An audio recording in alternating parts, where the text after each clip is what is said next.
আজকে আমি অসাধারণ একটা রেসিপি শেয়ার করব। রেসিপিটা একদম সহজ কিন্তু স্বাদে অসাধারণ। এই রেসিপিটা অনেকেই পছন্দ করেন। যাই হোক, আমি আজকে ডিম চপ বানাবো। কিভাবে করে আমি ডিম চপ বানিয়েছি আমি সেই পুরো রেসিপিটা শেয়ার করব। পুরো রেসিপিটা দেখুন একদম শেষ পর্যন্ত। চলুন তাহলে শুরু করা যাক। আসসালামু আলাইকুম। আশা করছি সবাই ভালো আছেন। প্রথমে আমি আলু রেডি করে নিব। আর আলু রেডি করার জন্য এখানে প্রথমে আমি কড়াইয়ে তেল নিয়ে নিয়েছি। এরপর এখানে আস্ত জিরা দিয়ে দিচ্ছি। আস্ত জিরাটাকে ভালোভাবে ভেজে নিচ্ছি। তারপরে এখানে আমি দিয়ে দিচ্ছি আদা কুচি। আদা কুচি পরিমাণে 2 টেবিল চা চামচ দিয়েছি। এরপরে আদাটা আমি কিছুক্ষণ ভেজে নিয়েছি। তারপরে এখানে আমি কাঁচামরিচ দিয়ে দিচ্ছি। কাঁচামরিচটা কুচি করে নিয়েছি। তারপরে এখানে আমি দিয়ে দিচ্ছি 1 চা চামচ রসুন কুচি। রসুন কুচিটা ইচ্ছে অনুযায়ী চাইলে দিতে পারেন, না চাইলে স্কিপ করতে পারেন। এরপরে ভালোভাবে ভেজে নেওয়ার পরে এখানে আমি পেঁয়াজ কুচি দিয়ে দিচ্ছি পরিমাণ মতো। পেঁয়াজটাকে আমি কিভাবে করে কুচি করে নিয়েছি সেটা দেখাই যাচ্ছে। এরপরে পেঁয়াজ যখন ভালোভাবে ভাজা হয়ে যাবে তারপরে এখানে আমি দিয়ে দিচ্ছি হলুদের গুঁড়া, মরিচের গুঁড়া এবং গরম মশলা গুঁড়া। এরপরে এখানে আমি দিয়ে দিচ্ছি বিট লবণ। তারপরে দিয়ে দিচ্ছি সাদা লবণ পরিমাণ মতো। সব মশলা দিয়ে তারপরে মশলা ভালোভাবে কষিয়ে নিচ্ছি। আর মশলাটা যেন জ্বলে না যায় এর জন্য আমি এখানে সামান্য পরিমাণ পানি দিয়ে দিচ্ছি। এরপরে ভালোভাবে যখন কষানো হয়ে যাবে তারপরে এখানে আমি আলু দিয়ে দিচ্ছি। আলুটা আমি গ্রেটারে গ্রেট করে নিয়েছি। আপনারা চাইলে হাতেও মথে নিতে পারেন। এরপরে আলুটাকে ভালোভাবে আমি ভর্তার মতো করে রেডি করে নিচ্ছি। এভাবে করে যদি আলুটা রেডি করা হয় তাহলে কিন্তু ডিম চপটা খেতে অনেক বেশি সুস্বাদু হবে। এরপরে আলুটাকে আমি ঠান্ডা করে নিয়েছি। তারপরে যখন পুরোপুরিভাবে ঠান্ডা হয়ে যাবে তারপরে এখানে আমি ডিম চপটাকে রেডি করে নিচ্ছি। ডিমগুলোকে একটা ডিম আমি 4 টুকরো করে নিয়েছি। একটা ডিমের সাইজ যদি 4 টুকরো করা হয় তাহলে কিন্তু চপের সাইজটা অনেক বেশি সুন্দর হবে। এই যে ইতিমধ্যে আমার সবগুলো চপ রেডি করা হয়ে গিয়েছে। তারপরে এখানে আমি ডিমের মধ্যে চপগুলোকে ভিজিয়ে নিচ্ছি। ভেজানোর সময় একটু খেয়াল রাখতে হবে যেন অনেক বেশি প্রেসার না পড়ে যায়। যদি প্রেসার পড়ে যায় তাহলে কিন্তু ভিতর থেকে ডিমটা বের হয়ে আসবে। এরপরে আমি এখানে বিস্কিটের গুঁড়ার মধ্যে ভালোভাবে মিশিয়ে নিচ্ছি। আর সেম হাতের ব্যালেন্স রেখেছি যেন বেশি চাপ না লাগে। বেশি যদি চাপ লাগে তাহলে কিন্তু ভিতর থেকে ডিমটা বের হয়ে যাওয়ার সম্ভাবনা থাকবে।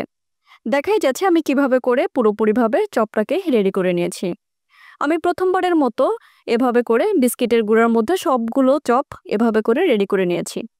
এরপর দ্বিতীয়বার আবার আমি ডিমের মধ্যে চুবিয়ে তারপরে আবার আমি বিস্কিটের গুঁড়ার সাথে মিশিয়ে নিয়েছি।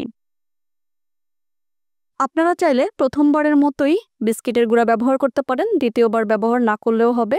কিন্তু আমি এখানে করেছি যেন একটু মোটা হয় ডিম চপটা, খেতেও ভালো লাগবে এর জন্য।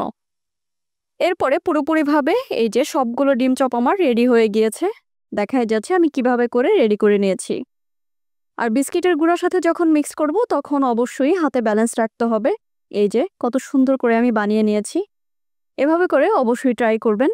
আর এভাবে করে কখনো ডিম চপ বানিয়েছেন কিনা সেটা অবশ্যই কমেন্ট করে জানাবেন। অনেক সুন্দর হয়েছে ডিম চপ বানানোটা, সেটা দেখেই বোঝা যাচ্ছে। এই যে অনেক সুন্দর একটা সাইজ হয়েছে। আর ঠিক এরকমের যেন সাইজ হয় সেই দিকে খেয়াল রাখতে হবে। আর এর জন্য ভালোভাবে নিজের হাতে প্রেসারটা দিয়ে তারপরে ডিম চপটা রেডি করতে হবে।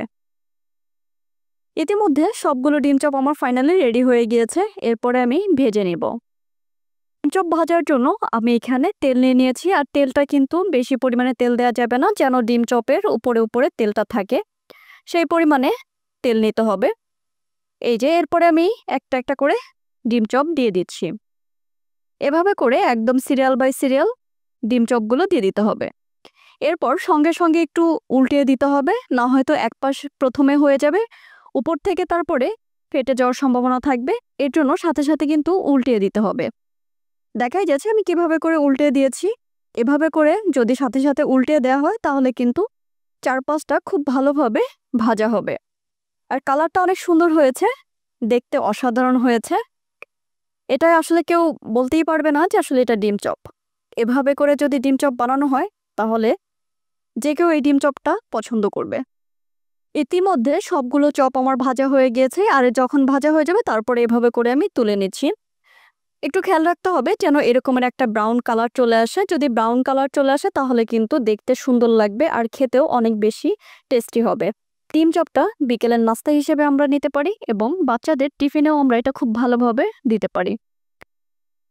ইতিমধ্যে সবগুলো ডিম চপ আমার ভাজা হয়ে গিয়েছে। এই যে সবগুলো ডিম চপ কেমন হয়েছে দেখতে, অসাধারণ হয়েছে। সবগুলো ডিম চপ কিন্তু সেমভাবেই ভাজা হয়েছে, কোনোটা কম বা বেশি এরকমটা কিন্তু হয়নি। দেখতে অসাধারণ হয়েছে।